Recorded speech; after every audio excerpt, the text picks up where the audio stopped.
My definition of a great ham radio club. How do you change the colors in WSJTX? And why do novice and advanced license classes still show up on the band plan chart, this time on Mailbag Monday?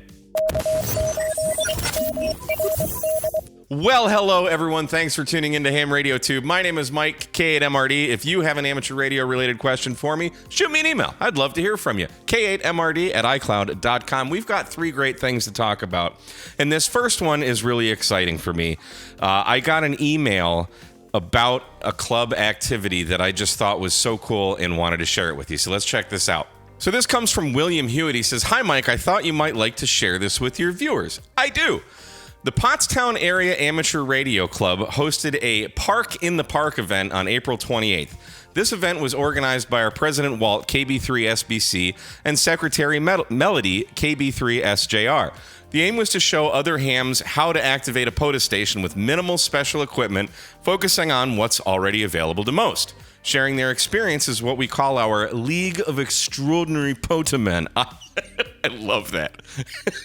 Emphasizing their experience and unique approaches, the four featured POTA veterans, Pete KOBAK, Greg WA3GM, Joel NF3R, and Bill W3FRB, are showcasing the symbiotic relationship between activators and hunters in POTA. The program will also stress the importance of both roles as activators rely on hunters, and many hunters transition into activators to support each other. Whether you're new to POTA or an experienced operator or simply curious, the event highlights the flexibility and challenges of the activity.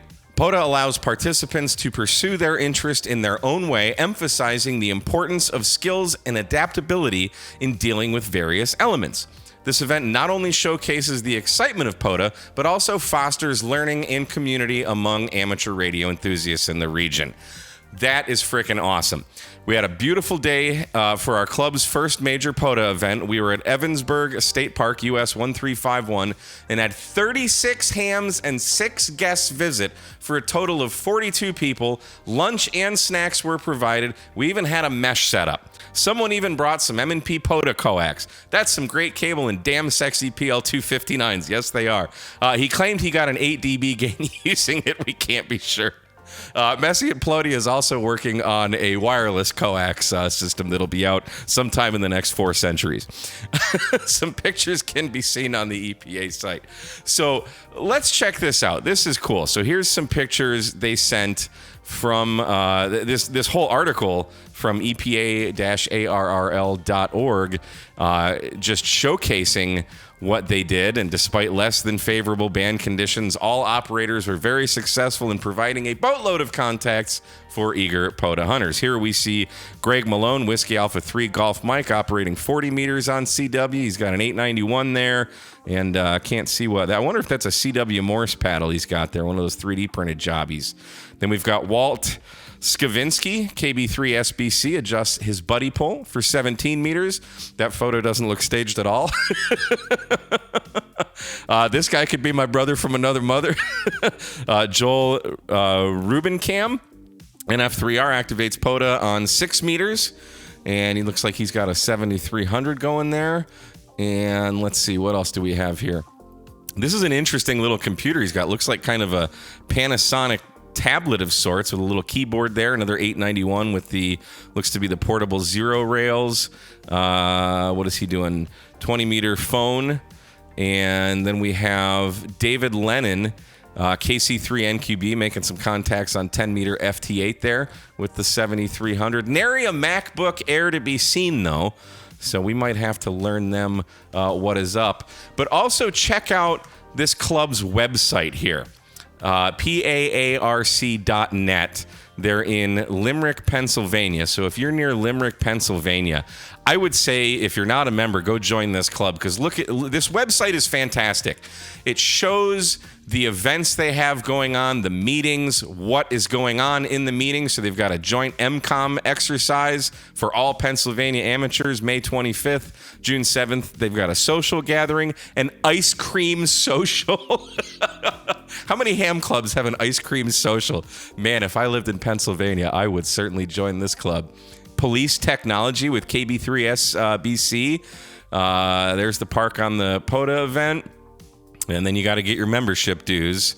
Another club meeting, Antique Radios with Rick, W3ALG. I bet that was cool. Oscilloscopes and multimeters, radiation and you. It just goes on and on and on. Like this website alone looks better than 99% of ham radio websites that all look like they're still made on Windows 95. So that is really cool.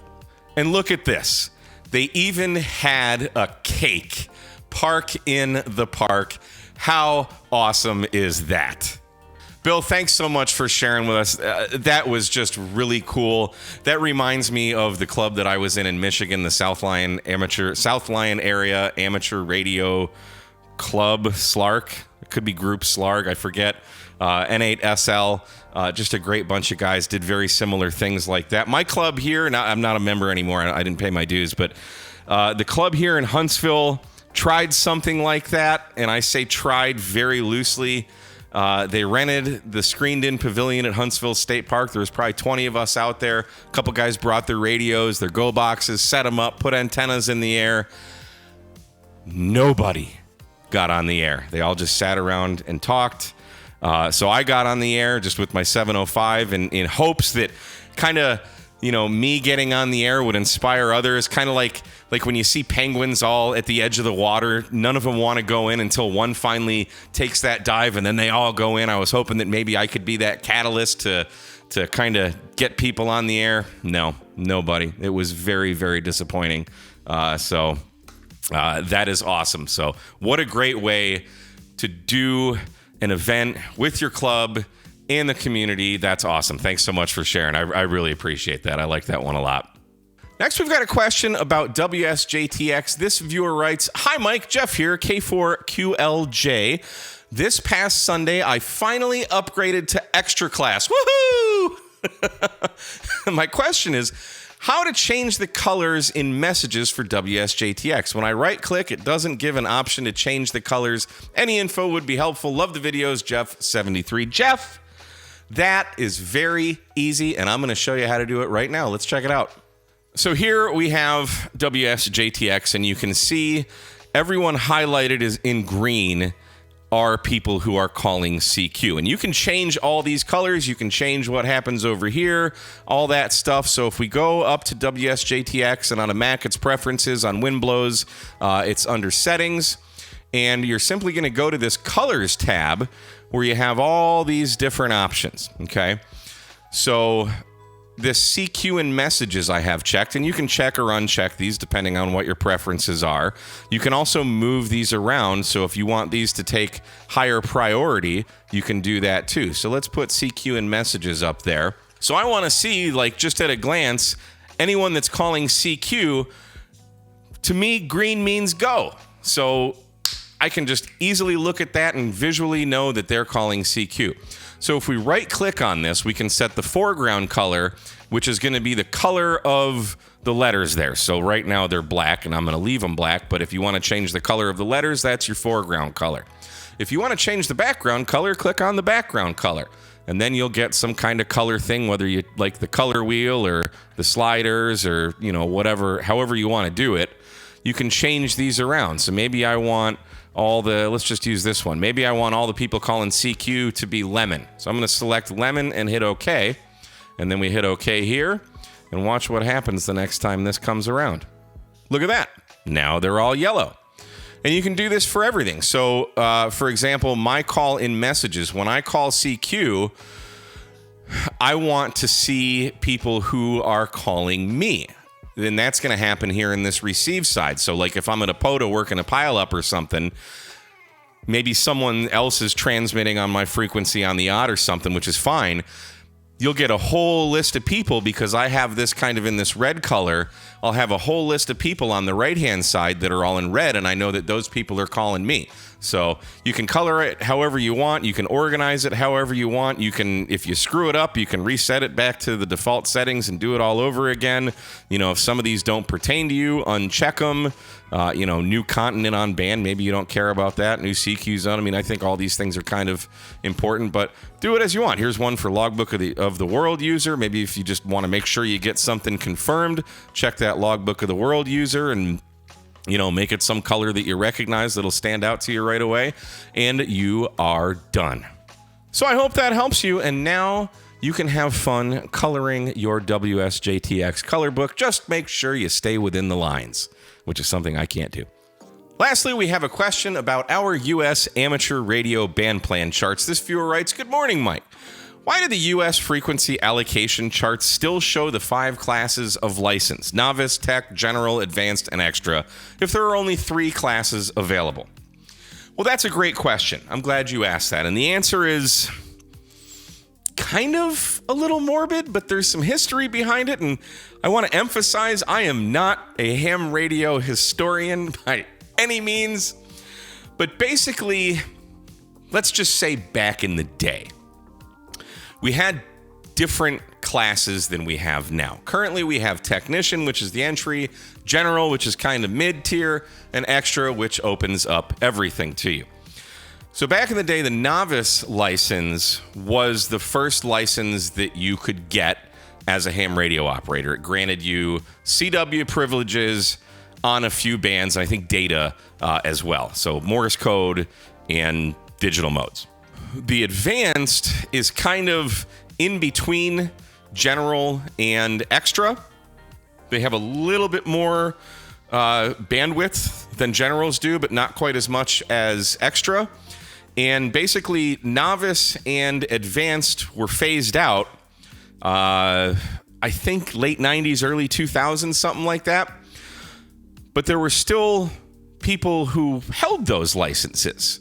So until, and this is kind of where it gets morbid, until those novice and advanced license class holders either upgrade to extra or general, or they become silent keys, we're still going to have those 2 classes on the air and on our band plan charts because, well, they're still there. I'm an extra, so that's the best reason to get your extra, is so you don't have to look at the band plan chart. You just know you can go wherever you want. Versus like general, you can go, 7175 to 7300 on sideband, where the advanced can go, where's 40 meters here?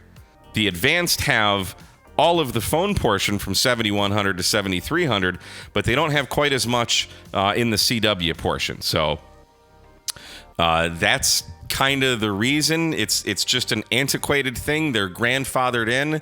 And once they're gone, those classes will no longer be on our band plan chart.